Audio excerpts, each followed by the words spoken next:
வந்துட்டேன். குறை குறைன்னு தாங்க இருக்கும், ரொம்ப நைஸாகாது, ரவை மாதிரி இருக்கும். அதே வானல்ல 1 கப் தேங்காய் பூ எடுத்துருக்கேன். அதை லைட்டாக வதக்கலாம். அப்பதான் உங்களுக்கு 2-3 நாள் இருந்தால் கூட வீணாகாமல் நல்லாயிருக்கும். கொஞ்சம் ட்ரையாக வறுத்துக்கலாம்.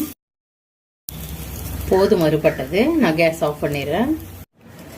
வதக்கி எடுத்த தேங்காயோட நான் நாட்டு சர்க்கரை சேர்த்து அரைச்சிட்டு வந்துடுறேன். அப்போ தான் ஃபைன் பவுடராக உங்களுக்கு அரைச்சிடும். அரைச்ச தேங்காயும் நாட்டு சர்க்கரையும் நான் கலந்துக்கிறேன். நீங்கள் வெல்லம் வேணுன்னா கூட யூஸ் பண்ணிக்கலாம். 1 ஸ்பூன் ஏலக்காய் பவுடர், வறுத்து வச்சுருக்க முந்திரி ஆட் பண்ணிக்கிறேன். போட்டு எல்லாத்தையும் கலந்துக்கோங்க. பாருங்கள், எல்லாத்தையும் கலந்தாச்சு. இப்பயே உங்களுக்கு உருண்டை பிடிக்கிற பதத்துக்கு வந்துடும். இதிலே கொஞ்சம் நெய் நம்ம ஆட் பண்ணி உருண்டை பிடிக்கலாம்.